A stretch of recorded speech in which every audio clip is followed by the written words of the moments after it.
Hey Slackers, you just watched a supercut of all the trailers and promos for the upcoming third season of CW's hit TV show, Flash. Based, of course, on the DC Comics superhero of the same name. If you only jumped onto the Slacker train to watch those trailers, well, this is your stop, so here's where you can sign off. Thank you so much for watching, and we'll see you next time. As for the rest of you, if you're here because you want someone to overanalyze the bejesus out of those trailers and promos, then stick around. Your girls are here to stand and deliver. Let's dive right into our Season 3 predictions for Flash.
Now, before we jump into our Season 3 predictions, let's briefly recap the events of last season. So, after Barry saved the day by closing the singularity opened up at the end of Season 1, not only does he have to deal with the deaths of his friends and comrades Eddie Thawne and Ronnie Raymond, he also now has to deal with a slew of new metahumans that are coming to Central City from another version of Earth, known as Earth 2, through 52 dimensional rips scattered throughout the city. Along with these new villainous metahumans, we're introduced to a bunch of characters from Earth 2. There's the alternate version of Harrison Wells, whose daughter Jessie is being held prisoner by that world's evil speedster Zoom. We also meet Jay Garrick, the Earth 2 version of the Flash, who has had his speed stolen by Zoom. As you can see, Zoom's been pretty busy.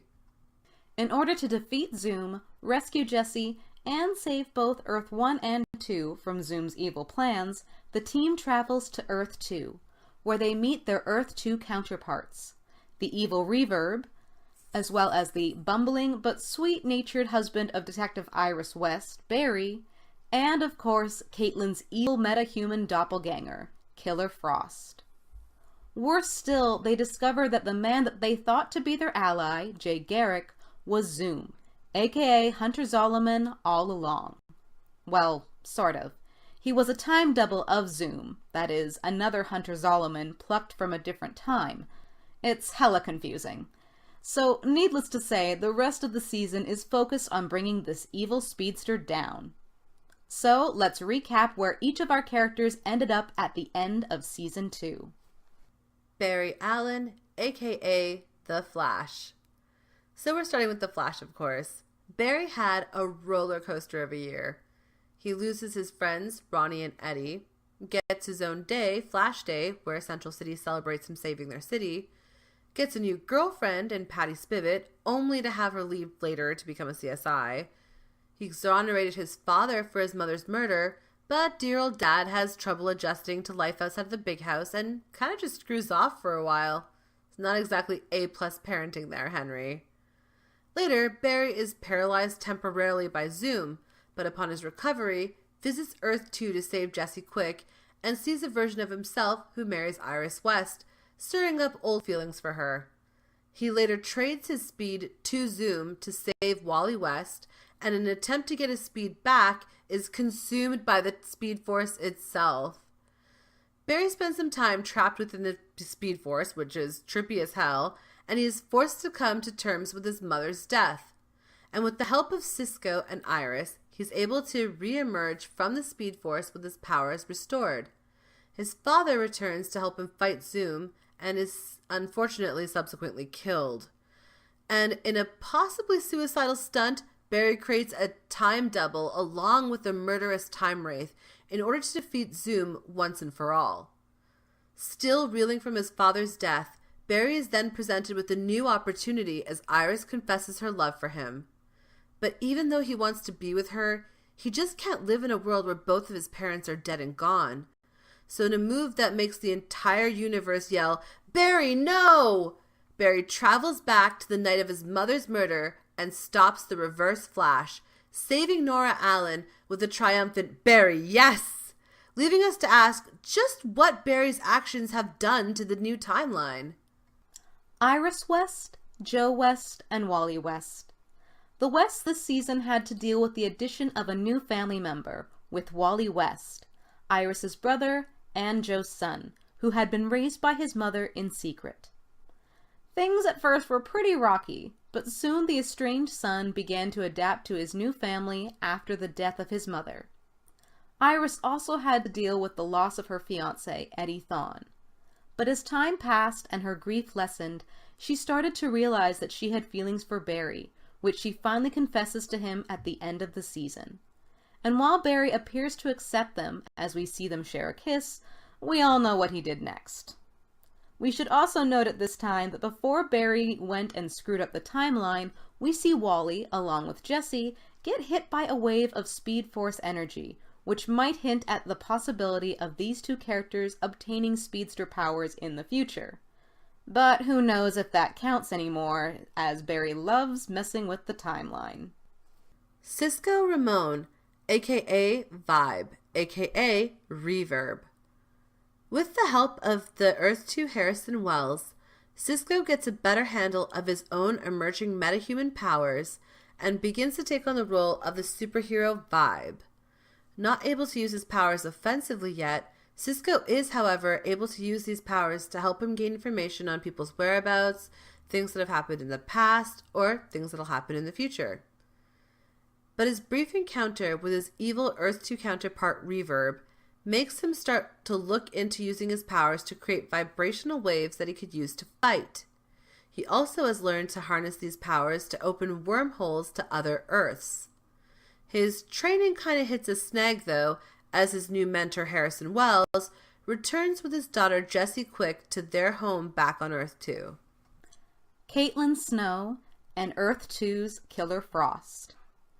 Caitlin also had a rough time of things this year. She lost Ronnie, but later strikes up a romance with Jay, who unfortunately ends up being Zoom's time double, who betrays them and is ultimately killed. Caitlin's Earth 2 doppelganger, Killer Frost, also bites the big one. And while Zoom himself seems to have a soft spot for Caitlin, wishing her to be by his side, she escapes him to stand with the rest of Team Flash. Harrison Wells and Jessie Quick. Scientist Harrison Wells and his brilliant if rebellious daughter Jessie Quick of Earth 2 end up being probably the only people who get a truly happy ending in this story. With Zoom dead, or at the very least carried off God knows where by time wraiths, they return to Earth 2 along with the real Jay Garrick, who looks exactly like Barry's dad Henry Allen, and the father-daughter duo continue to live their lives in relative safety. Okay, so now that we have all this backstory, we need to look into how does Season 3 begin? Well, first of all, we have to look at the fallout of Barry's actions in this whole thing, because he has made things very difficult for everybody. So, by saving his mother Nora from the Reverse Flash in the past, Barry has now created a brand new timeline, filled with some, butterfly effect kind of bullshit. So anybody who has ever seen a movie or TV show that has time travel in it knows that changing one major moment in the past can have effects far beyond what that intended target was. So, one event kind of snowballs into another. So Barry saves his mom and captures the Reverse Flash. Therefore, the Reverse Flash never went on to kill Harrison Wells from Earth 1 and his wife, which may change how Star Labs was formed and how it was run and so on and so forth. Now, it should be noted that, and it seems obvious to us from the promos, that when Barry saved his mom, he didn't stick around. Like, he didn't stick around and, like, explain to Nora, oh, I'm Barry from the future. He just grabbed the reverse flash and booked it out of there to the present. Though, when exactly he landed is kind of up for debate, exact science with Barry running back and forth. And he can be heard in one of the trailers asking, what year is this? So that kind of clues us in that maybe he didn't exactly land where he left. So now we have a Barry and reverse flash brought into a new timeline that they have not lived through. Hence why they're the only one who remember the original timeline. Yeah, and, like, at this point, as I said, Barry has no memories of these new events that have happened after he saved his mom. So, like, to put it into a metaphor kind of way, think of it as Barry is reading this book, and the beginning of the book starts the exact same way that he remembers. You know, he lives as a child up to, like, the point where his mother was supposed to die, and now that event has changed. But he doesn't stick around to find out the fallout of this change. He goes, as we said, he books it back to the present, or at least close enough to the present, and now he has to kind of figure out what has happened between the night of his mother's almost death and where he is now, where he is a 26-year-old, you know, individual. What is his life like? How has his life changed? So, obviously, as we get with, like, Barry and his life, you know, having to kind of figure out what has happened to his friends, to everything like that, how his actions have changed everything. We also have to look at his relationship and having to deal with the reverse flash, because he could not just leave him there in the past, and I don't know if he can find a place to actually, you know, put him in, you know, in a jail in the present. So we kind of have to ask ourselves, like, what is the fate of the reverse flash? Yeah, that's a good point. So, as we said, after saving his mom from the reverse flash, we have to ask our question, you know, what does Barry do with his nemesis? Being a good person, he's not going to kill him. And we've already seen from the promos that this is true. We have seen Eobard, you know, alive and well. However, you know, we're kind of trying to figure out, like, what is he going to do with him? We do hear that in the promo, like, Reverse Flash actually says, you know, this isn't your home, Barry. It's a mirage. It's already screwing with you and everyone you love, and soon it's going to take me down along with you. So, obviously, he knows what's going on, and it kind of, you know, it makes sure that Eobard knows that Barry has changed the course of history through his actions. So, he obviously was taken from that night to this new present. But it also proves that there's a possibility that Barry can, you know, fix his mistake or whatever, or just kind of get rid of this alternate timeline, if you will. Yeah, totally. So with Eobard being aware of the changes in the timeline, then it kind of makes sense that Barry took him after the confrontation in his house. Like, he wouldn't want anyone to know that he's done this thing, so he takes the guy with him, right? Back to the future. So my question is then, where would he be keeping Eobard Thawne? Because if you think about it, the Cortexer pipeline, without Star Labs, without Barry being the Flash, it's probably never been built, right? And when you see Eobard Thawne, he seems to be in some sort of, like, basement or something. Creepy ass yeah, basement. Like, creepy dungeon. Like, Barry has gone full on, like, keeping his, like, enemy in the creepy dungeon type of thing. So yeah, I just feel like it's kind of like Barry's becoming the villain. Like, this is his Guantanamo Bay situation. Yeah, it very much is, because it's like, well, he can't, like, just give him to the police. Like, what option does he really have? Right. And I mean, like, we even get, like, kind of like a bit of a zinger that Eobard gives him, where he says, you know, like, what should we call this brave new world you've whipped up for us? I was thinking Flashpoint.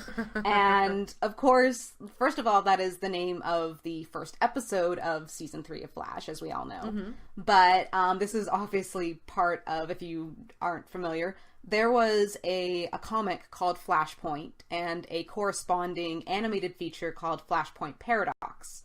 And funnily enough, actually, the second episode of Flash this season is called Paradox. So you have Flashpoint and Paradox. True.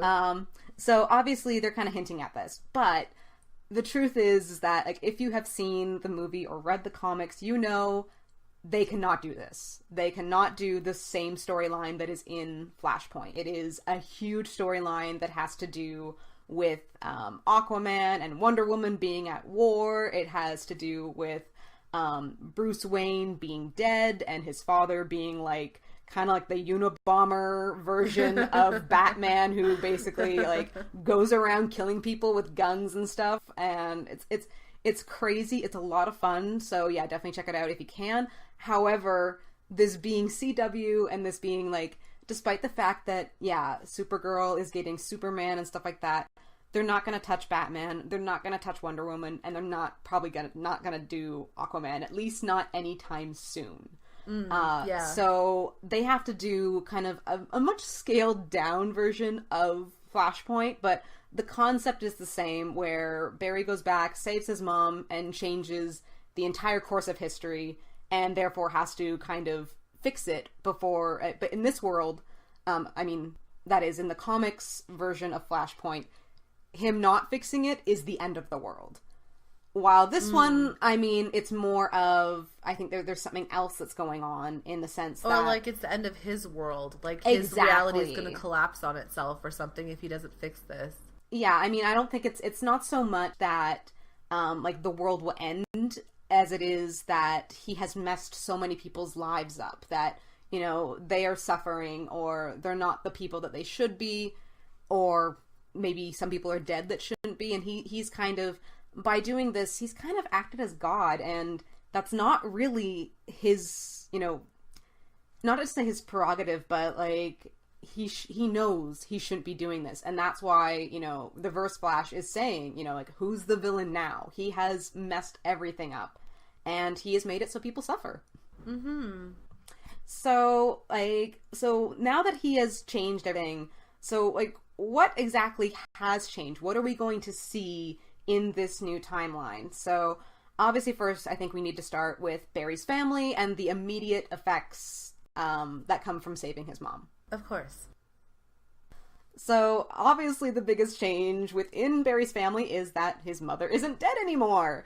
And also, his father is alive, even though he did pass away at the end of season 2, thanks to Zoom, because he's a dick. But, so despite the fact that, yeah, in the end of season 2, Henry was killed, obviously, things have not progressed in the same way. It almost looks like his parents were untouched by any of his crime-fighting stuff, if that has even happened.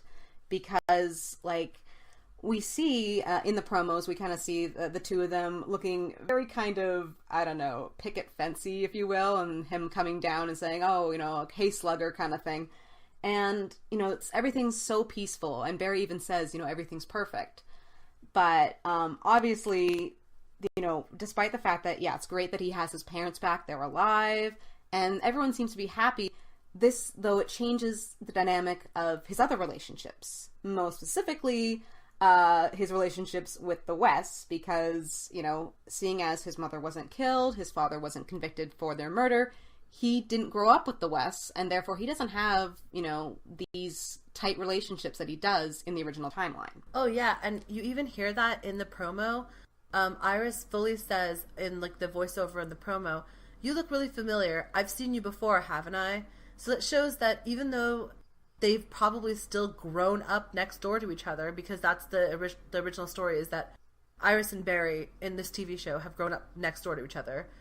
I don't know if it's next door, but okay. So in the same neighborhood. I'm not 100% sure.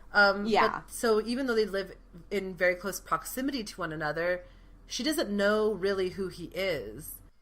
And that relationship that they had in the original timeline of that kind of really close friendship that blossoms into something else, it's never had a chance to grow. It's only later when, I guess, Barry spills the beans about being from another timeline, because he clearly tells them, given that we know later on in another promo that Iris says, listen to him, he's the Flash. Like, he obviously spills the beans to Iris, and Iris says, we're something else to each other where you come from. And he's wearing the Flash suit in this scene. Which, I mean, I'll get to that point in a second, but, like, so clearly she knows everything about what he's, well, probably not everything, but, like, he's told her what he's been through and what he's probably done. And just as a side note, it's kind of interesting, where did he get the Flash costume from?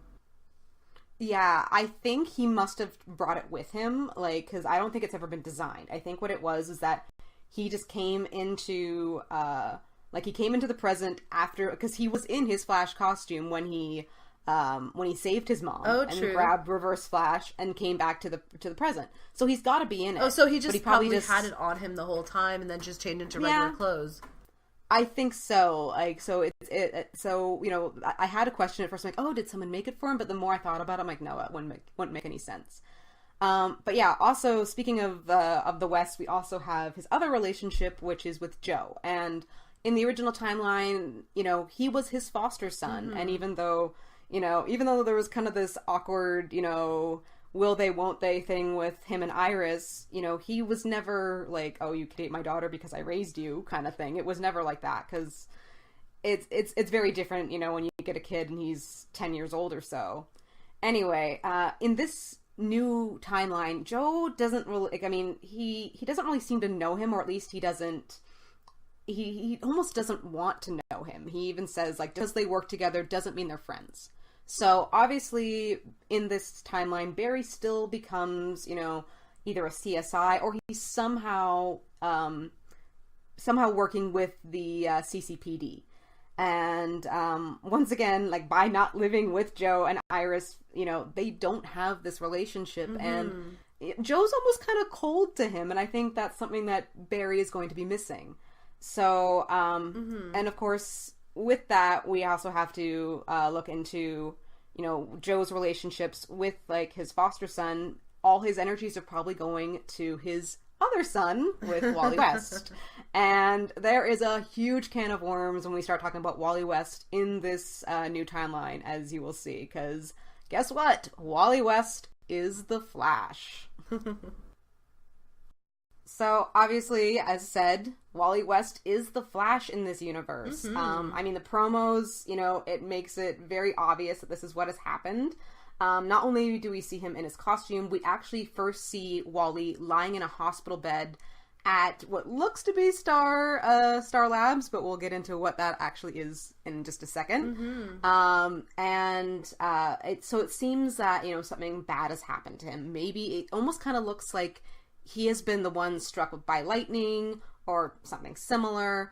And this is kind of how we know that he is the Flash. And I mean, as I said, we get instant confirmation as we see Wally acting as the Flash, but we should also note that his suit, which is yellow, it's not the Reverse Flash suit, despite the fact that it's yellow, which is kind of confusing.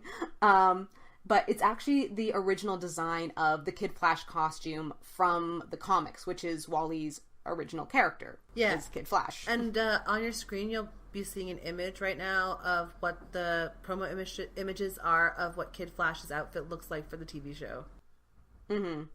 We get another nod to the comic book Wally's origin as we see Barry say, more like Kid Flash, like that's one of the voiceovers, and Wally replies, he says back, he's like, don't call me that. That's kind of paying homage to Wally's original superhero name, while still recognizing that it doesn't make sense as the age difference between Barry and Wally in the TV show isn't that large. Like, they're just only a couple of years apart in age. And then, again, there's a kind of like Barry being the mentor and Wally being the student kind of dynamic explored, where you have this other voiceover where Barry says, follow my lead, and Wally says, the Flash doesn't follow anyone. And Iris follows that up with saying, listen to him, Wally, he's the Flash. So, like, it's clear that Barry has a lot more experience and he knows more than Wally knows. Yeah, I mean, we kind of get this impression, like, during, like, the few fight scenes that we see within the promos. There's one where it looks like Wally is fighting this other speedster, which we'll, once again, talk about a little bit later. And they're running up a side of the building, and Wally falls. And Barry actually, he actually uses his powers. So that shows that Barry still has his powers in this timeline, or at least for now, which, once again, another thing we gotta talk about in a minute. But yeah, so he uses his powers, makes his kind of little turbine arms to kind of create a cushion of air for Wally to fall on. So, like a vortex. Yeah, exactly. But, so obviously, Barry has, over the last 2 years, he has gotten a bunch of tricks up his sleeves. He can throw lightning, he can phase through solid objects. He's, they've done a very good job of, just gradually amping up the Flash over and over, because, anybody who's familiar with the comics themselves, they know that the Flash is, actually one of the most powerful superheroes out there, if they use their powers correctly. Mm-hmm. So, it should be, Barry has had the time to develop these powers and understand how to use them. Plus, he's a scientist. He kind of has this background. While Wally, I don't know about in this universe, but he doesn't have that exact same kind of background. Maybe he'll like driving cars like the Wally in our universe does. Yeah, even if he's not a criminal or a race car driver, he just maybe is a kid who likes cars. And speed. Yeah, he's all about speed. And he is smart when it comes to engines and acceleration and stuff like that. Sure, he's an engineer. Yeah, exactly. But it's not exactly the same thing. So, we kind of, getting back to, how Wally gets his powers, we have, some inclinations about that. Mm-hmm. So we have to ask, was it the particle accelerator once again? And so, if it was, did it blow up? So that brings us back to Star Labs and what happened to it, which is kind of quite different. So, right now we're actually getting into a new, institution within Central City, which is Ramon Industries. Where did this come from? So, where did Star Labs go? And, if Star Labs doesn't exist, how does this affect Barry's relationship with Cisco and Caitlin? Of course, yeah. So, as I said, we don't actually have Star Labs. We have something completely different, apparently. Oh, yeah. Which is Ramon Industries. And it's really obviously going to be affecting Barry's relationship with Cisco and Caitlin. Whatever that is at this point. Ramon Industries. So, I have a bunch of questions I wanted to ask you, okay? Yeah. So, because you're, our resident DC person. Yeah. So, Cisco is in charge of what Star Labs used to be, but I guess he has no idea then who Barry is, and because it kind of seems like he's stuck up and he's like, who are you? Get out of here, peasant. Ew, peasants everywhere. Yeah. He's very I don't want to say Donald Trump but he's kind of Trumpian, right? He is. That whole line that we see in the promo where he's like, oh, so there's a timeline out there where I'm not rich? That's a glitch in the universe. He's so entitled. And it's wow, that's a real dick thing to say, Cisco. What the heck? But on the plus side, it's not that this version of Cisco is unredeemable. Yeah, he comes off very, very smarmy, very smug, kind of a jerk. Saying who is this guy? He's get him out of here. Or the fact that he says I don't trust you, string bean. Which, okay, that if I was gonna use an insult, I guess, against Barry, though I wouldn't, because he's adorable, but yeah, if I was, string bean's not bad, because yeah, he's ridiculously tall and lanky and all that stuff. But as I said, he's not unredeemable. Cisco actually, it kind of looks like he is working with the Wally West version of the Flash. So, the question is, if there is no Star Labs, did Ramon Industries cause the particle accelerator to explode? Okay. And, so did Wally get his powers from the particle accelerator exploding, or was it from, I guess something else happening to him? Because metahumans don't just come from the particle accelerator. They can come from a bunch of different things, as we've seen in many other, I guess, avenues of the CW DC universe. Right. Now, for any of you listeners out there, if you're looking for more information on how metahumans are formed, what they're all about, do check out Jill's show, Unmasked.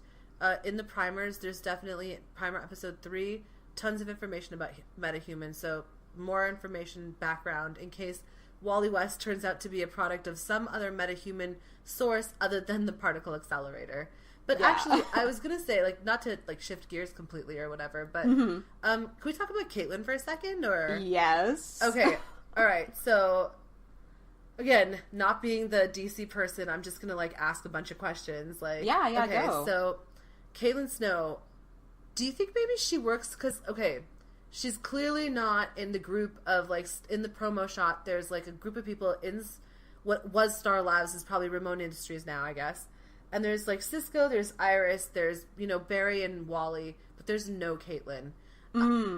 Does she work for Cisco? Is she Killer Frost? Maybe does she work for Mercury Labs? Because she used to work for Mercury Labs? I think her working for Mercury Labs is probably the, probably the best explanation.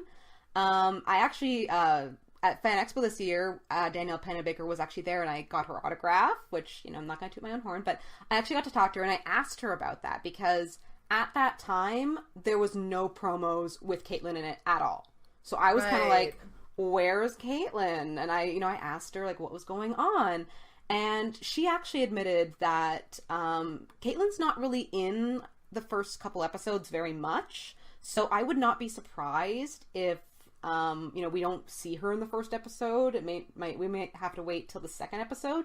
But all she really said, like, she didn't tell me, like, oh, Caitlin died in this universe or timeline or anything like that.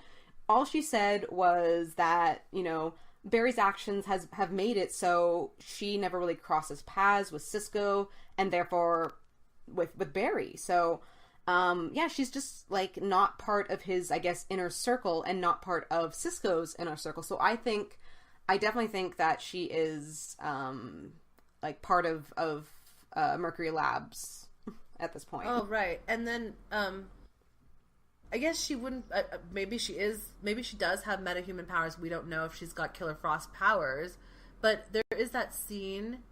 Remember that scene? How did it go? The one with Caitlin and she gets kidnapped. Oh, you mean actually we kind of see that, they're, like, in the newest promo, we actually do get to see Caitlin. Right, and, That's what I'm talking about. Yeah, exactly. So we actually do see, like, Barry kind of rushes her into, I guess, Ramon Industries. It's so weird to say that. I don't want to say Star Labs. And, you know, he, like, first we have a line saying, it's like, oh, you just kidnapped this one, right? And Barry literally says, I didn't. She's a scientist. We need her, even though he totally did kidnap her, because, you know, taking somebody from one place to another against their will, that's what you call kidnapping. So Barry, that kidnaps people. Anyway. Barry, who routinely kidnaps people. Apparently, because he's just like, whatevs, I'm just gonna grab this person. Also, it's nice to see that Cisco doesn't lose his humor in the new universe. Oh yeah, no, he's just, I think if anything, it just has a bit more of an edge to it. Like, it's more sarcastic and edgy. Yeah, there's, like, kind of, like, there's a bit more anger to it almost. Which you would think, like, why would he be so angry if he's, like, the wealthiest man in America? I don't know. In the world. Entitled douchebaggery.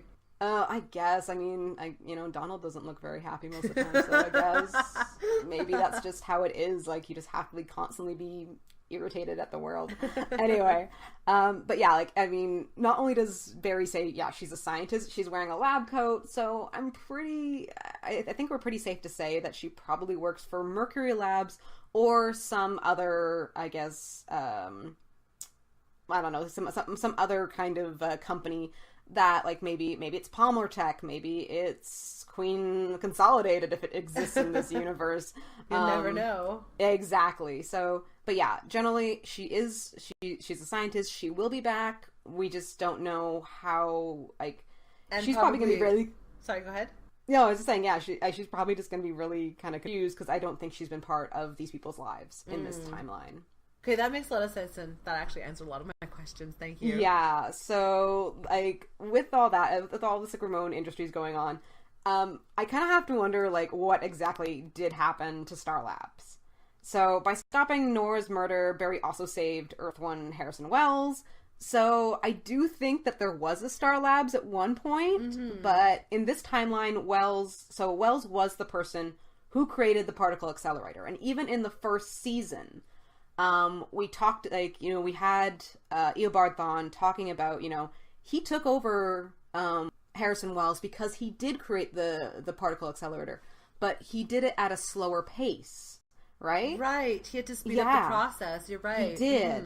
So it's kind of weird because we're almost on the same timeline, it seems, but maybe it's a year or two later. So what's your prediction for how this all started and how the particle accelerator would have exploded? Like, let's say the particle accelerator did explode. How do you think it went down? I think, okay, so I do think that Harrison Wells did create it, and he totally, like, with him creating it, it's, what's going to happen, I believe, is, like, I mean, this is all going to be, like, exposition talked about in the past kind of thing, is that, so, yeah, the particle accelerator does explode, and I think that is what creates Wally as the Flash, and it also creates a bunch of other metahumans that we're going to talk about later. But the main thing is that I think it's possible that either Wells dies in the explosion, or more likely, because Tom Cavanaugh has been said that he's a series regular, I think he does survive, so he is around, but he's kind of like just kind of, you know, left in disgrace, if you will, in the aftermath of this, and you know, he doesn't try to kind of win the public back. He doesn't keep Star Labs open like the Eobard Thawne version did back in season 1. Instead, he's just gonna say, nope, done.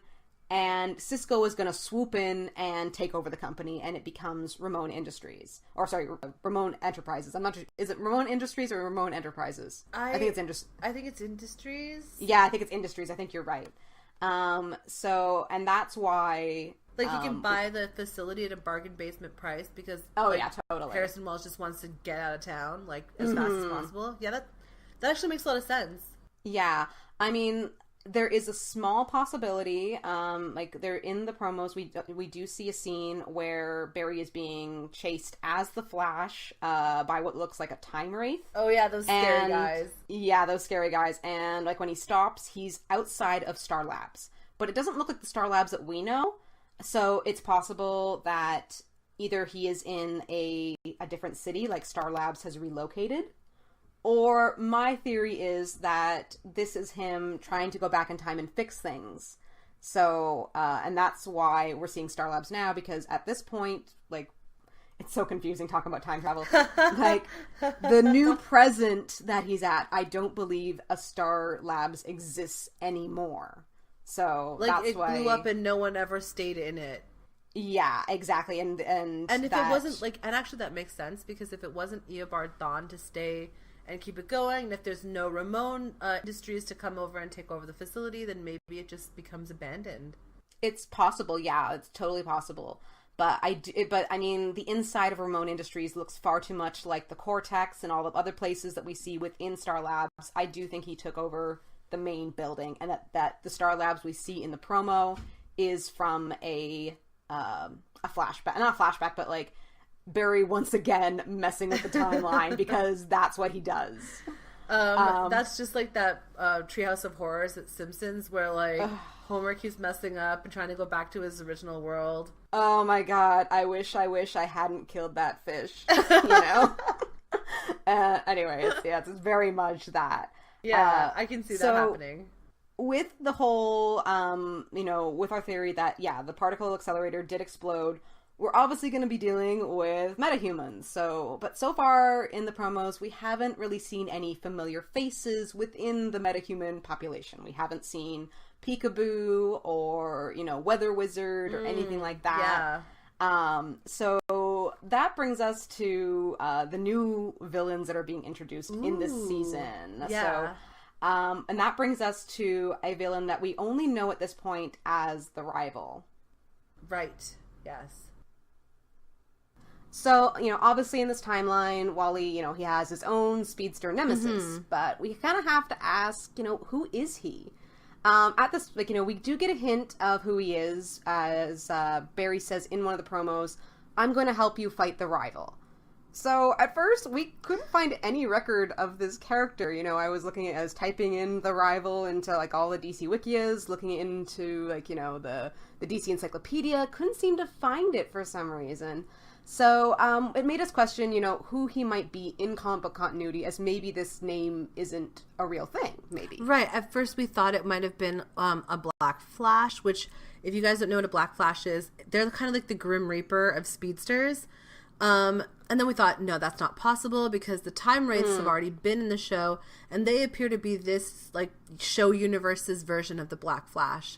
And then we thought maybe this is an alternate version from this new reality that's Reverse Flash or Zoom, because like the black outfit, we thought maybe it's this new world's version of Zoom.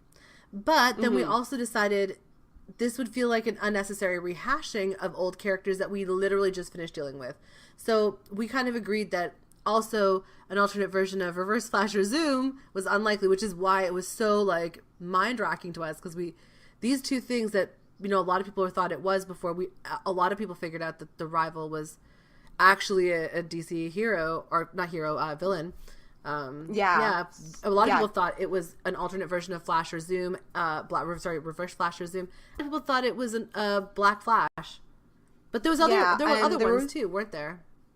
There were, there was two other theories that were kind of like out there, which was, so one was they thought it was going to be this new character that was introduced during DC's Rebirth series, which is Godspeed. But, I mean, the costume doesn't make any sense. I mean, the costume is supposed to be white and gold, and it just didn't really fit when I was looking into, like, the research, and so I was just like, no, I'm not down for this. The other idea was, so was this character called Savatage. Yeah. Now, this character has actually been listed in the Flash cast to be announced. Right, yeah. So, yeah. So, I mean, he's technically, it's listed as a separate character from the rival. However, you know, this character, at least when you look him up, he is also an evil speedster. So, you know, it just kind of seemed odd that they would bring two different evil speedsters in at the same season. Right, yeah. But, so finally, after some much digging, and we were, you know, looking at pictures and stuff like that, and finally we came across what this character was supposed to be. And we realized that them calling this character the rival was actually short for the rival Flash, which makes us feel really dumb. So yeah, this is totally an official character from DC, which was introduced back in the Golden Age, like 1949. Right. And so he was actually a villain for the Jay Garrick version of the Flash. So this character's name, his civilian name was Edward Claris, and he actually uses, in the comics at least, he uses Velocity 9 to get his powers. Like he's a kind of like a rival scientist, if you will, as well. Which, you know, going back to the whole Velocity 9 thing, maybe that was a red herring. We should have realized that, you know, Velocity 9 is not a good thing. So anyone who's creating it or using it, it's, you know, there's kind of like like a red flag or something. Right. Yeah. I agree with that. Yeah. Yeah. So, yeah, as I said, he's a scientist who's kind of, you know, been, like, at least in the comics, he's been kind of, I don't know, kind of laughed at by the rest of the scientific community. Like, he's a bit of a joke. Oh, yeah, totally. And, like, the Velocity 9 was kind of, like, his crowning achievement because, you know, he gave himself the same powers as the Flash, but they're only temporary because of the serum.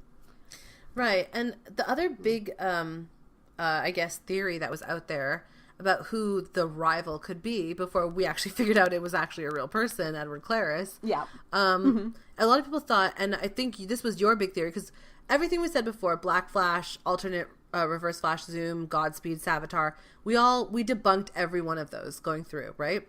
But the one thing I remember you saying that you were, you know, leaning towards before we discovered that it's actually just rival Flash, was that possibly Harrison Wells, like this new alternate version of Harrison Wells. I mean, obviously the new info makes that a definite no. And even according to the DC Wikia, like if you go to the Flash Wikia, the title, if you look up Rival Flash, you'll find that it says right there, actor Todd Lassens to portray him, and that his civilian alias is Edward Claris. So it's pretty much been confirmed that this is the rival Flash, despite the fact that no one's calling him the rival Flash. They're calling him the rival, but it is that. So you had a crazy theory that you were telling me that you were telling me about, and I'm actually jumping on board with this. So I'm jumping on the bandwagon. I'll explain it to the listeners and viewers or whatever. But the crazy theory is that this actor looks a lot like the guy who plays Harrison Wells. So that's Tom Cavanaugh, and the girl who plays Jessie Quick, Violet Bean. And we know that Jessie Quick will be returning, or Violet Bean will be returning to the cast this upcoming season. So you were saying perhaps in this timeline, the real Harrison Wells, the one who lives after Eobard Thawne doesn't kill him, doesn't assume his identity and stuff like that. Maybe he goes on to have children, but that child maybe in this reality isn't just Jessie, or maybe it isn't Jessie at all. Maybe Jessie's just an Earth 2 child. You know what I mean? But it's possible that he has another child, and this child is a son. So maybe the son takes a different name because the shame that Harrison Wells has brought onto the Wells name. Yes, because of the particle accelerator. It also could be that we've never found out what Harrison Wells' wife's maiden name was. Did we? I don't think so. I'm not 100% sure. I feel like her first name is Tess, but I can't remember for the life of me what her last name was. I was wondering about the maiden name. I wasn't 100% sure. Yeah, it's totally plausible. If any of you guys out there who are watching have some sort of reference point where at some point in the TV show or something where they actually say what Tess's last name is, let us know what it is, because if it's Claris, then it's every possibility that Edward could have taken his mother's maiden name. Yes, totally. No. Now, while this is like, as I said, like having him as like Harrison Wells' son is, I think it's kind of plausible. But the other option is that maybe he's not his successor biologically, but what if he is was supposed to be his successor, I guess, in Star Labs? Like, I mean, obviously, like career Edward. thing. Yeah, like Edward Claris is a scientist, and like perhaps like before Ramon Industries kind of came about, if Cisco was working for Wells, it was like Cisco, sorry. Maybe it was Cisco and Edward, and they were kind of jockeying for position. Like, kind of remember how we had Hartley originally? Right, Hartley. Mm-hmm. Yeah. The guy who looks like Daniel Radcliffe? Yeah. Oh my gosh, he does look like Daniel Radcliffe. Pied Piper. Yeah. Pied Piper, right. Sorry. Yes, exactly. So instead of having Hartley be there, it would be this Edward Claris character, and they're kind of like jockeying for position of, like, I guess, number 2. And then if, like, as I said, like if there is like the whole particle accelerator exploding, maybe it wasn't even Wells's fault. Maybe it was Edward Claris's fault. Now, who knows? Now that's a very interesting conjuncture that you put out there, because like if he's the one who blows up the particle accelerator, he might that way become the laughing stock of the scientific community, because like, look, you tried to do this particle accelerator, you clearly failed at it, right? Mm-hmm. And then shunned because like your technology could kill people, you know what I mean? Yep. And then the other part of it is that he might actually feel some type of jealousy because the particle accelerator explodes, he's there, he's the one who does it, and he doesn't get powers. So then he develops Velocity 9 to give himself those powers that he feels like that he was betrayed, or he was like, he was like cheated out of. Right, exactly. Yeah, it's a really interesting theory, I think, like where we could go with this, because finding out about this Edward Claris character, it really kind of fits in to him kind of being this, like, not just a rival for the Flash, but maybe a rival for Cisco as well. If I may go off on a little bit of a thing here too. Yeah, sure. Okay, it just occurred to me, but like, the other thing is, we're dealing with the setup of this season, right? But like from last season, was that literally Barry gets pulled into the Speed Force, is told by the Speed Force, get over your mother's death. Like, you need to move forward, right? Mm-hmm. And then what does he do as soon as he saves the day? He goes back and saves his mom, which is literally the opposite thing of what the Speed Force told him to do. Right? Exactly. Now you have the rival who steals the Speed Force by getting Velocity 9. But the thing is, the Speed Force seems to be this sentient thing. You know what I mean? Mm-hmm. So what if the overarching story between Flash and the rival Flash is that one of them stole his ability from the Speed Force and one of them took for granted the Speed Force's ability? Oh, that'd be kind of interesting. I mean, like, Velocity 9, at least in comics and within the show, it's always been shown to be it's a temporary fix. It only lasts for so long. But if he's looking for maybe a way to, like, because this character, it has been said, like, you know, like, there's all of this talk about transferring of speed from one person to the other. Like, you can absorb the Speed Force if you are, I guess, I don't know, compatible with it. And maybe that's kind of what it is.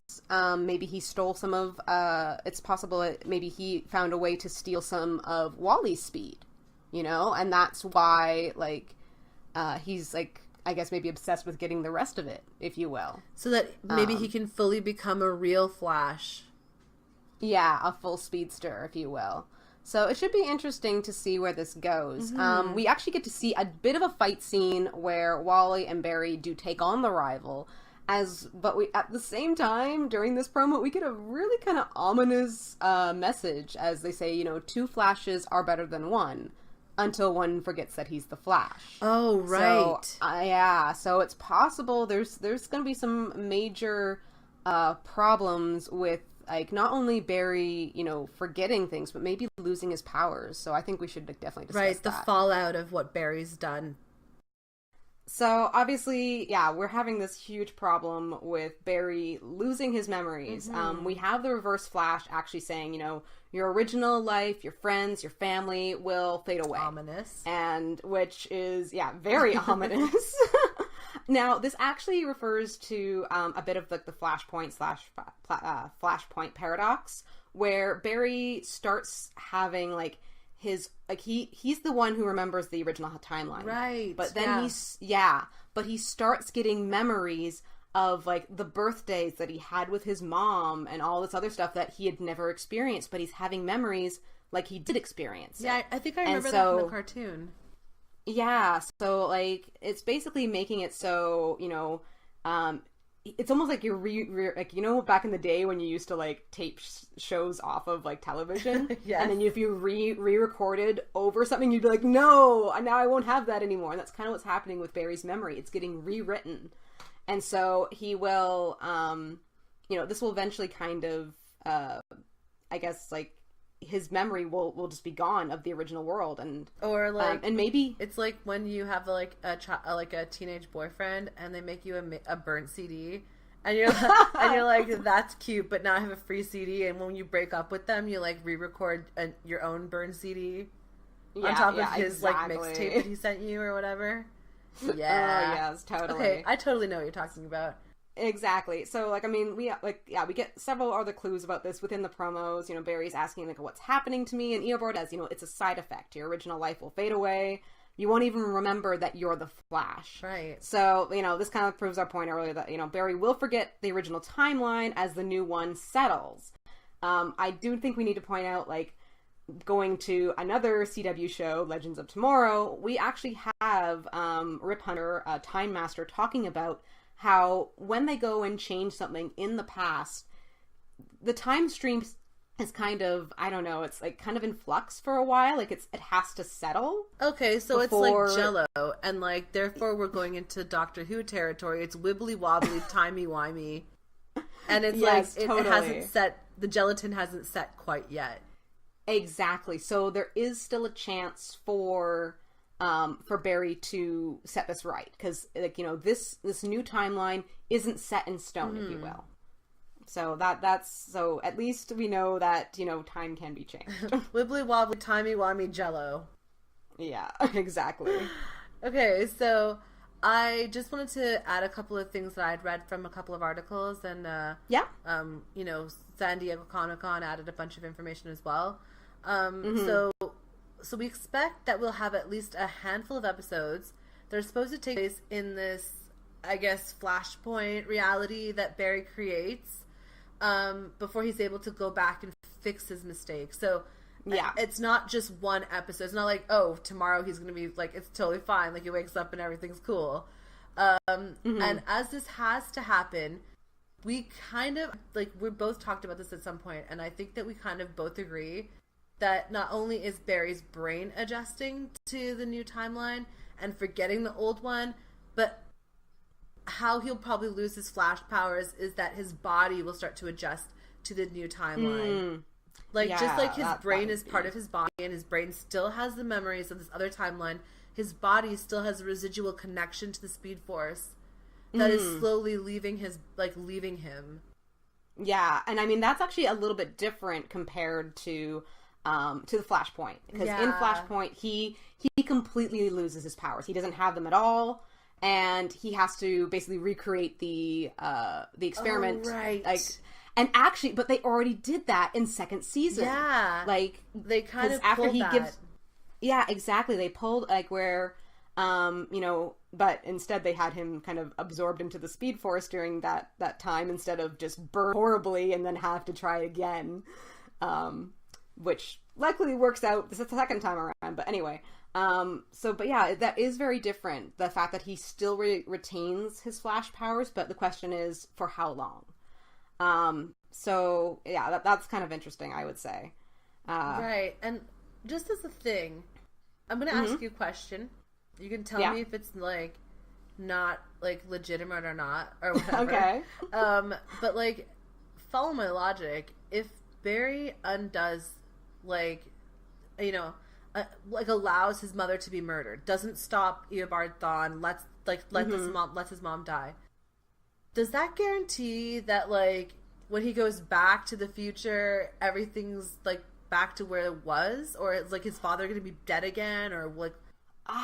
I don't think anything is guaranteed. I think, like, as we said before, with, like, the Simmons Treehouse of Horror situation, okay, so that's legitimate. We're gonna have it where Barry gets to the point where he's, like, he will change the timeline enough that it will be very, very close, but, like, it's gonna be one of these, good enough situations. Close enough. There might be some lizard tongues involved, but, everything else seems normal. You know what would be interesting is if the reason he saves it is so he can get back to Iris, and he gets back, and the slight difference is, like, Eddie's alive or something. Either Eddie's alive or she's with somebody else. I also think because with, like, the casting list, we also have the list of casts being brought back. One of them is Wentworth Miller. And I do think so, but he's supposedly dead, right? Right. So I don't think, like, and we haven't seen any images of him in the Flashpoint world, right? Right. But I have this feeling that maybe he is one of the people that ends up being alive because of what Barry does to, yes, get the timeline back to the, I guess, quote unquote original timeline, but as I said, it's not going to be perfect. It's going to be close enough. That makes a lot of sense, because we know for sure Wentworth Miller is back, and he's part of the Legion of Doom, which we'll talk about when we get to Legends of Tomorrow. But, like, yeah, that makes a lot of sense, girl. Yeah, because, I mean, the truth is that, like, despite the fact that, okay, in the comics, probably Barry's biggest nemesis technically is the Reverse Flash. They hate each other. The Reverse Flash does so many horrible things to Barry, and it's very personal. Like, Zoom is just a serial killer. Oh, it's totally killer. Personal.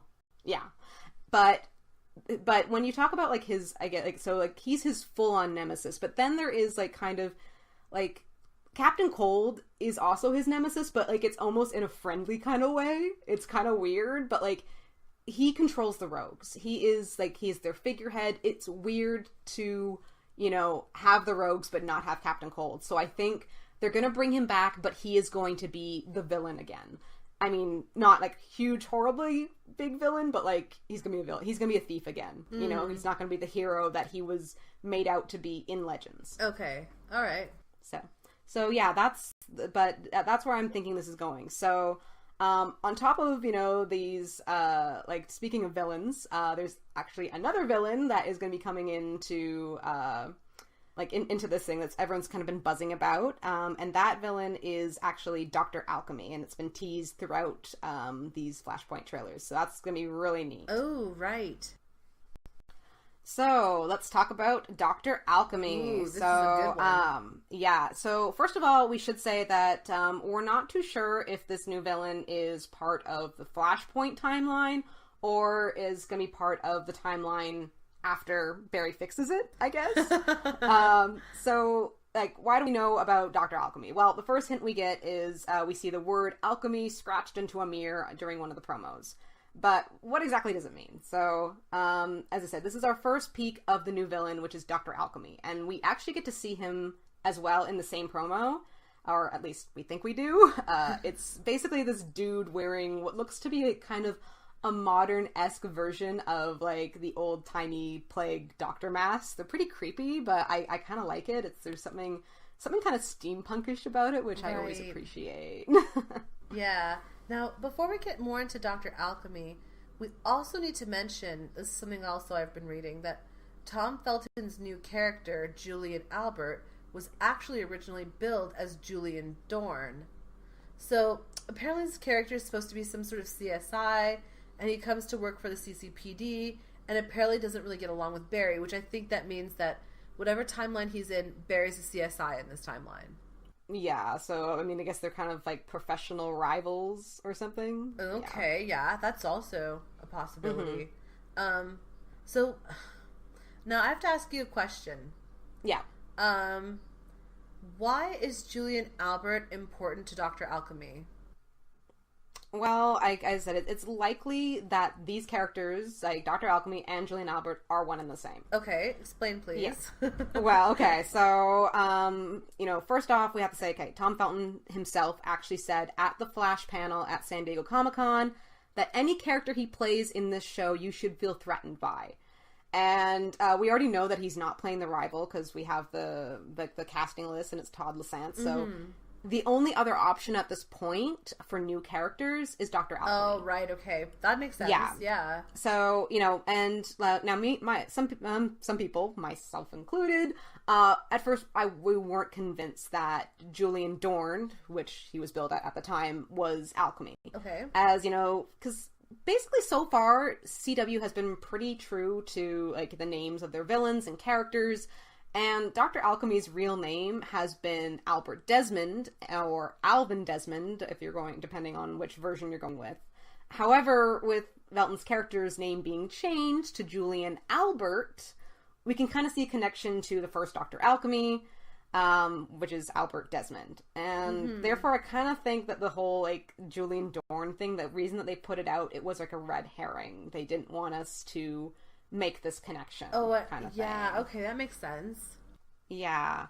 So, I being, like, the research DC geek that I am, I had to look into these characters, because I'll admit, this is kind of like a lesser known character, at least for me. Sure. So I did some research. So what's really interesting about Dr. Alchemy? And so, as I said, so far there's been two versions of this character. One, which is Albert Desmond, and the other one is Alvin Desmond, but despite the names, they are not related. Really? Yeah. Oh, so, okay. I thought that maybe it was just like a family name. Like one of them was a Golden Age version and one was like a Silver Age version.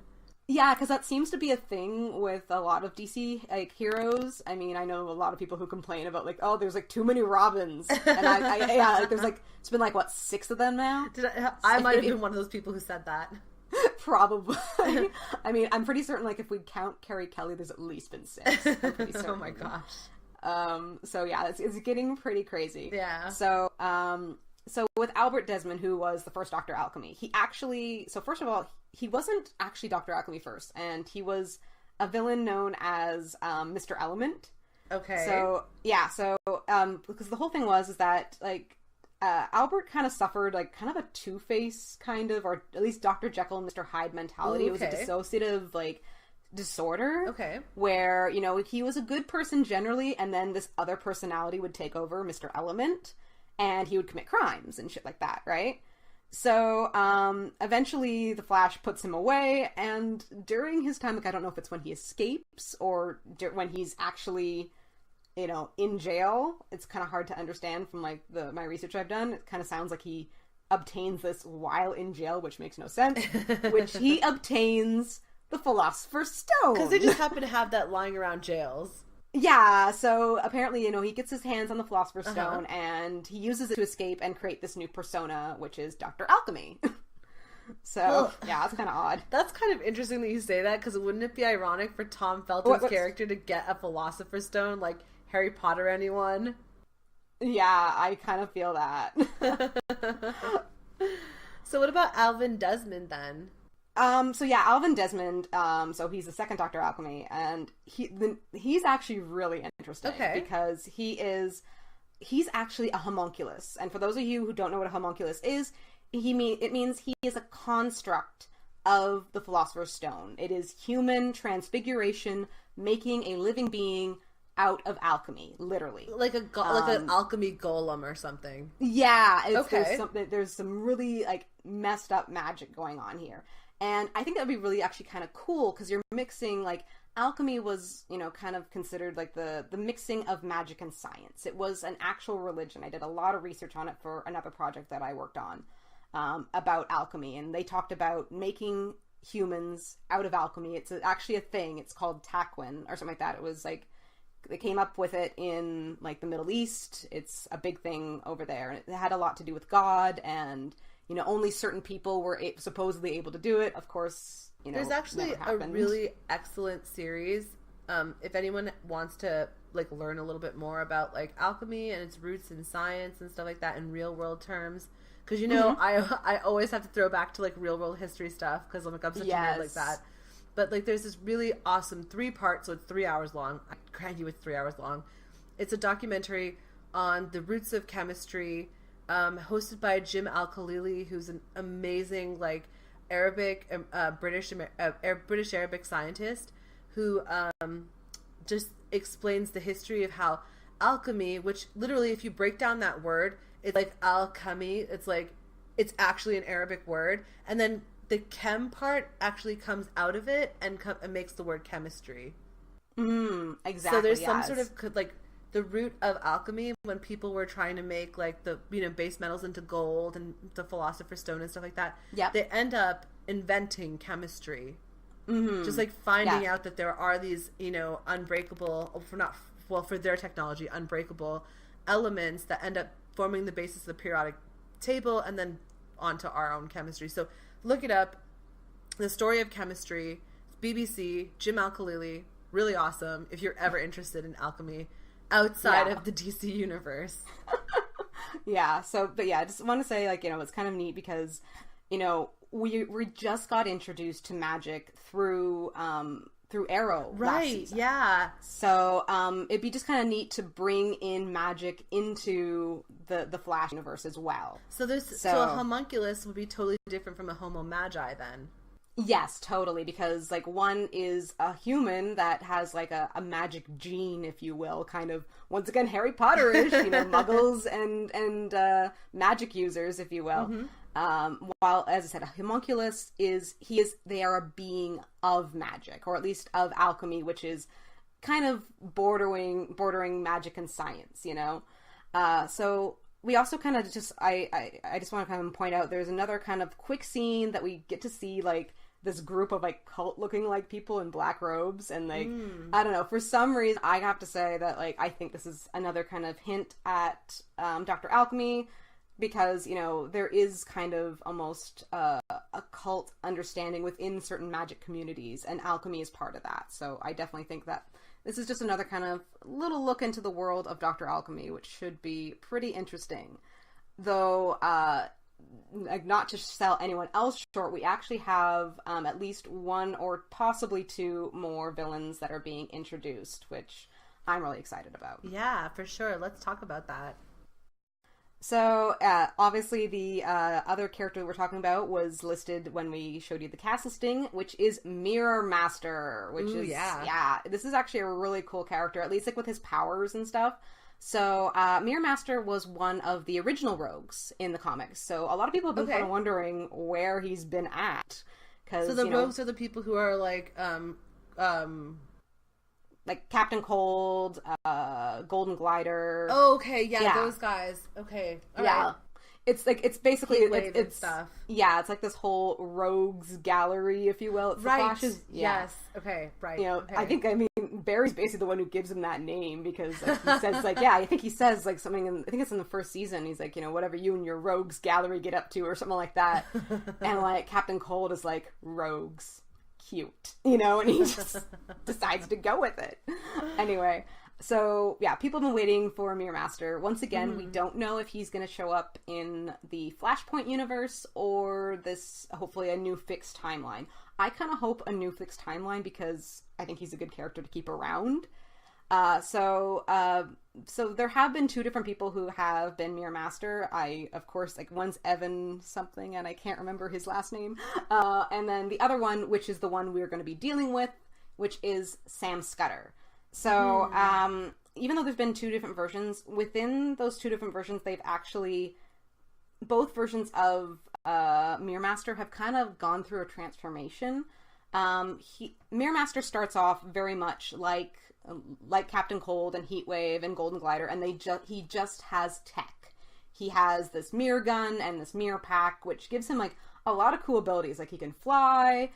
He also kind of has clairvoyance, where, like, and how I mean that is that, like, any reflective surface, his gun allows him to kind of replay anything that was, like, happened in front of it. Okay. Yeah, it's a weird ability, but it's like, okay, that's kind of cool. There's, like, biofission. He can make illusions, obviously, because, you know, smoke and mirrors kind of thing.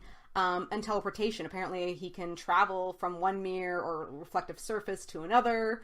And that's kind of interesting. Yeah, it's really kind of cool. So while that, like, all kind of starts with his, like, just his tech, later on he actually gets fused with his tech, and so he becomes a metahuman. But this was actually, I think, in the New 52 when this happens, or possibly just shortly before. I'm not 100% sure. But when this does go down, and almost all the rogues now have superpowers. So, like, Captain Cold, he's kind of like Iceman and all this stuff from, like, X-Men and all this thing going on. But a lot of them get really raw deals. Like, things don't turn out well.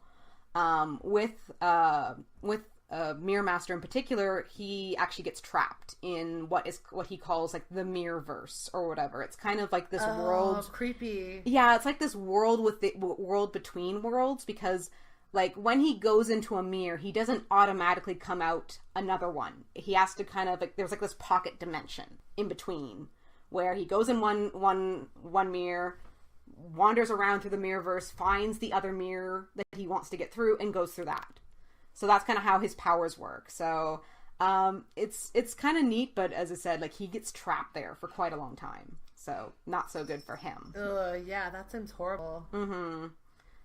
So I think even, like, in an interview, Grant Gustin actually mentioned that, like, this was one of the villains that he was really looking forward to. I actually saw that as well. So I'm actually, like, if he's looking forward to it, then so am I. All right, so we talked earlier a little bit about Savatage and his differences between him and Godspeed, and then I mentioned my pet theory that maybe Godspeed and Savatage are one and the same, and hence why we don't have, like, anyone listed as Savatage in the cast. You were telling me earlier that the comic book origins of Savatage, and I can't remember the details. Would you mind reiterating it? Yeah, totally. So, so his comic book origins, he is a Cold War pilot for, like, a third world nation. Okay. Which kind of makes me want. I'm not too sure. Like, they don't really kind of, at least I don't know enough about him to know what country he's from.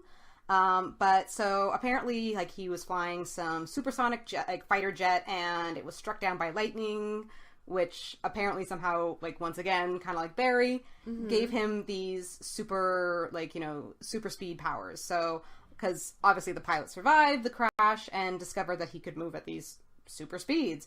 As for his name, it actually, it's based on, like, Savatage. So, like, Savatage has an A in it, and Savatage does not. And apparently, like, I'm probably butchering this name, and I apologize. But this is actually, he's naming himself after the Hindu god of motion. So that's kind of a neat name. So that's cool. I mean, as a brown person, you'd think I'd know this, but like I actually don't know all the Hindu. I'm not Hindu, so I don't know all the Hindu gods. And right. I wouldn't dare try to like butcher what this is. Yeah.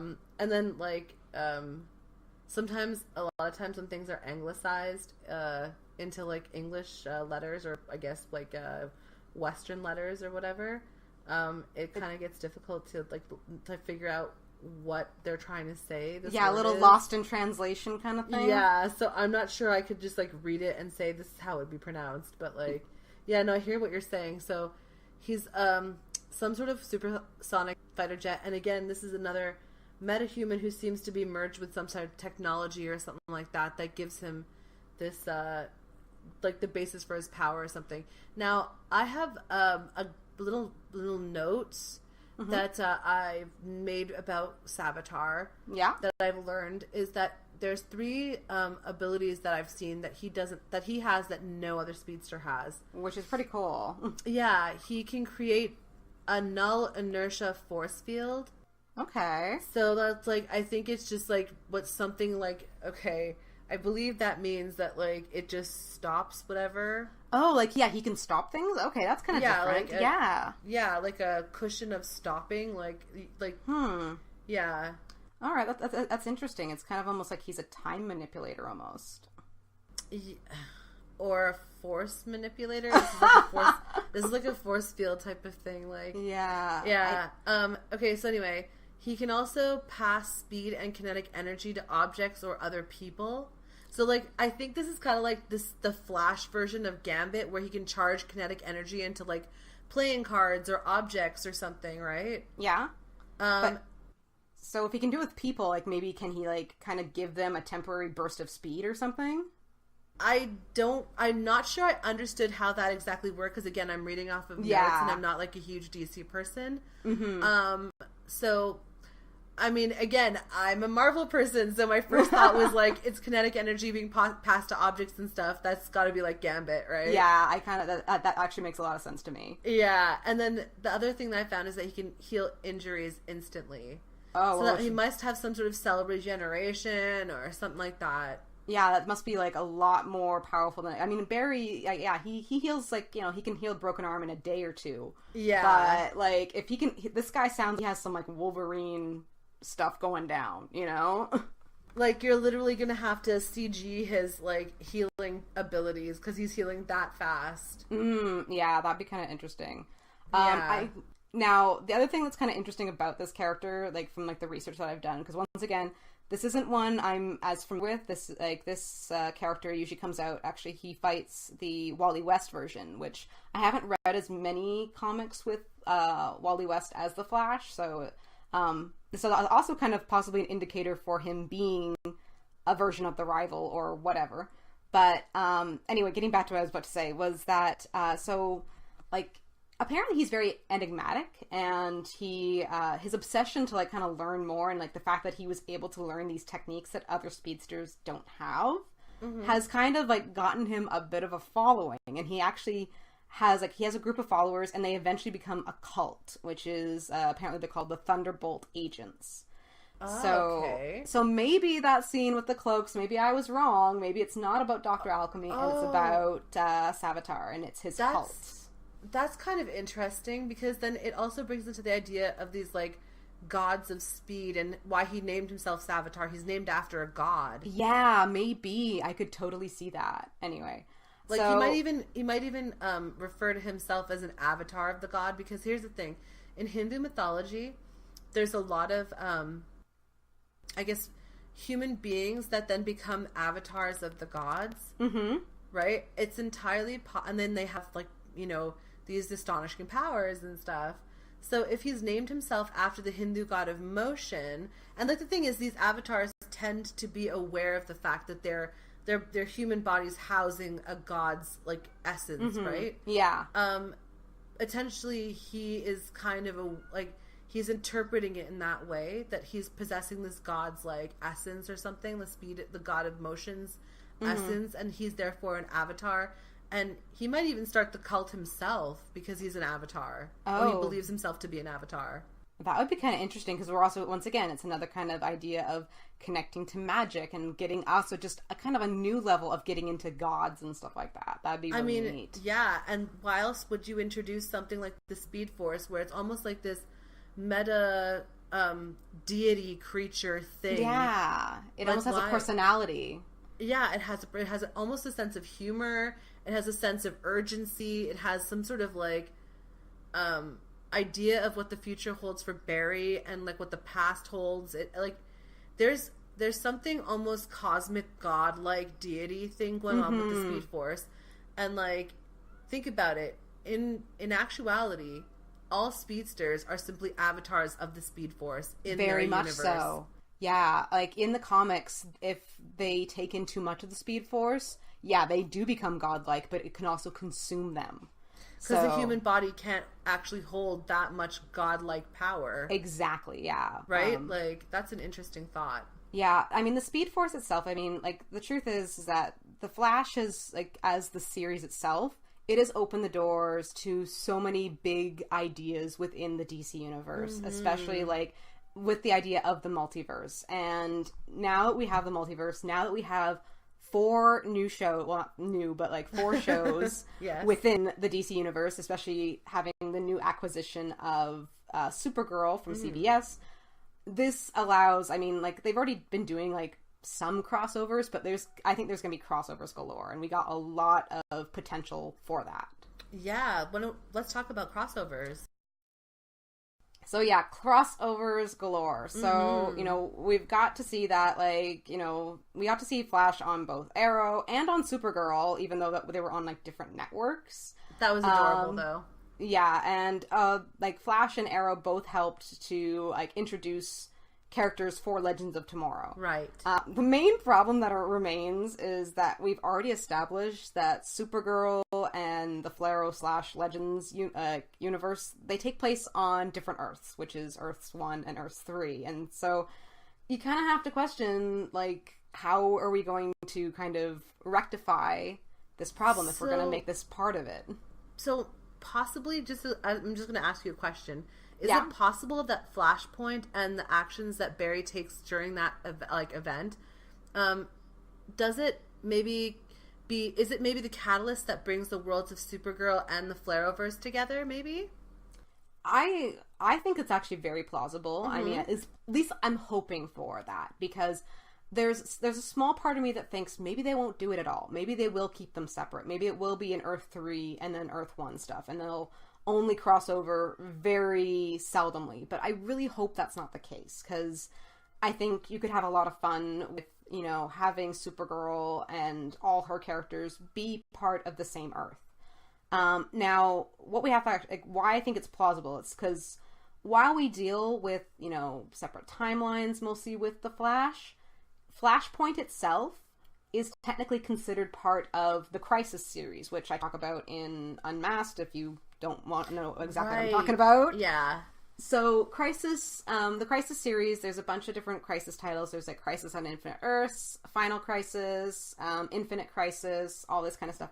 And usually these things are world-altering events, as in, or usually multiverse-altering events. Right. Like they make the multiverse bigger, they make it smaller, they destroy it. Yeah, exactly. So, but with Flashpoint, that does happen because the Flashpoint kind of introduces the New 52, and how it does it is because they basically make it so. In at least in the comic, not you won't see this in Flashpoint Paradox because they don't cover it. Like in the cartoon? Yeah, you won't see it in the cartoon. You okay, yeah, because that's all I comic. saw. I've only seen the cartoon. Yeah, so like, but in the comic there is a few panels. So, like in the whole thing, you know, Barry ends up finally, you know, getting his powers back and going back in time to stop himself from saving his mother, thus altering the timeline. And while he's doing that, we actually see he runs into this other character who is Pandora. And she is like this cursed immortal that I guess, you know, kind of has to watch everything almost. Anyway, and she tells him that, like, there actually have been 3 separate universes / timelines that have, like, They were supposed to be together. Okay. And she tells them that some outside force has split them apart and they should be together. And the only reason that they've been split apart is so they can be weaker to some big evil that's coming down the road. And in the comic universe, I think she's talking about the Gentry and the Empty Hand and all this other stuff, which is like big multiverse kind of stuff. Isn't that Lovecraftian stuff? Yeah, it's like really weird. So it's been very meta. If you read Multiversity, it'll make a bit more sense. Anyway, and you talked about this in Unmasked in episode 1, wasn't it? In episode 1 I talk about it, and I also talk a bit about it when I talk about the Gentry in particular during episode 3. So yeah, check those out if you don't know what we're talking about. That'll help you kind of understand who the Gentry are, and honestly, what Flashpoint is. Yeah, guys, the other thing about it is, like, I found that it was impossible for me to really accurately theory craft anything or really have an understanding or context as someone who's not a DC reader until I kind of watched Jill's series. Like, a lot of the things that you're saying right now, like talking about the Gentry, talking about the multiverse, talking about the different Earths, I don't think I'd probably get half of the stuff you're talking about if I hadn't watched Unmasked. So if you guys don't understand what we're talking about, if all of this seems like crazy nonsense to you, watch Unmasked first and then come back and rewatch this, and it'll probably make a whole lot more sense. Yeah, thanks for the plug, homie. I love it. Anyway, so what I'm just saying is that if, like, basically with at least the original Flashpoint comic, he did remake the universe, but we don't see how. He just wakes up and everything's back to normal, and then the next thing that happens is the New 52 happens, which is, it's like a fresh jumping off point where everything is generally the same, but there's a few little changes here and there, like character origins, all that kind of stuff. So this is a possibility to bring in Supergirl into this universe. I just don't know how it's going to play out or how they're going to explain it. But I do think, I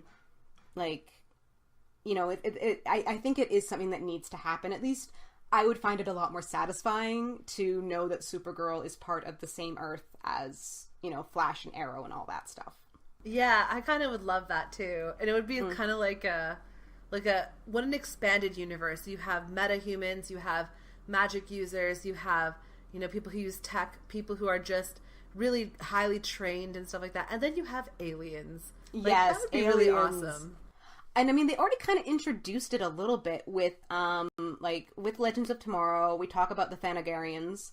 Oh, right. Yeah. Yeah, like the possible invasion of the Thanagarians. And that has a lot to do with, like, Hawkgirl and Hawkman. And we'll talk about that another time, because that's a whole other mess of can of worms or whatever. I guess people have to wait till the Legends of Tomorrow episode. Yeah, exactly.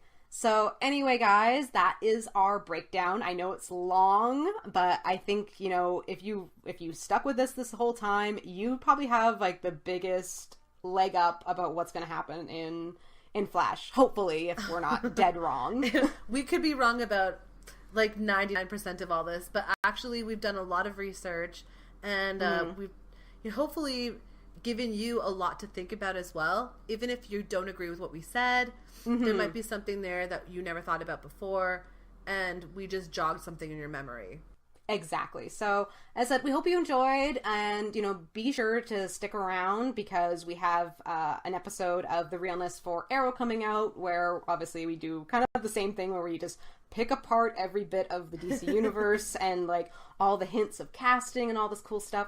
And then, so we're going to make sure to, that these episodes are available before the our premiere episodes of Flash and Arrow. And then next week, we'll also have to make sure that the, Supergirl and Legends ones are out before they premiere as well. Right on. So once again, thanks for watching, and we hope to see you again. Yeah, bye, guys.